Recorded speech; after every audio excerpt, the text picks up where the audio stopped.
മധുരവും പാവനവുമാണ്. വരൂ വരൂ, സന്തോഷത്തോടുകൂടി ഞാൻ പറയുന്നു, എൻ്റെ വീട് നിങ്ങൾക്ക് സ്വാഗതം അരുളുന്നു. ഒരമ്മ നിങ്ങളെ ആശ്ലേഷിക്കുന്നു. കാരണം നിങ്ങളുടെ പിതാവിലൂടെ നിങ്ങൾ എൻ്റെ കുഞ്ഞാടിനോട് കാട്ടിയ സ്നേഹം ഞാൻ എന്നും ഓർമ്മിക്കും.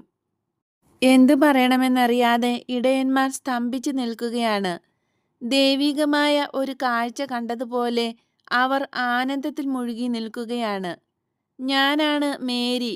നിങ്ങൾ കണ്ടത് സന്തുഷ്ടിയായ അമ്മയെയാണ്. ഇന്നും ഞാൻ അത് തന്നെ. കൂടാതെ എൻ്റെ മകൻ അവനോട് വിശ്വസ്തത പാലിക്കുന്നവരുടെ ഇടയിൽ നിൽക്കുന്നതുകൊണ്ടും ഞാൻ സന്തോഷിക്കുന്നു. അമ്മേ, ഇതാണ് സൈമൺ. നീ നല്ലവനായതുകൊണ്ട് അനുഗ്രഹത്തിന് അർഹനായി. എനിക്കറിയാം. ദൈവത്തിൻ്റെ അനുഗ്രഹം എല്ലായ്പ്പോഴും നിന്റെ കൂടെ ഉണ്ടായിരിക്കട്ടെ. ലോകത്തിൻ്റെ രീതികൾ കുറെയെല്ലാം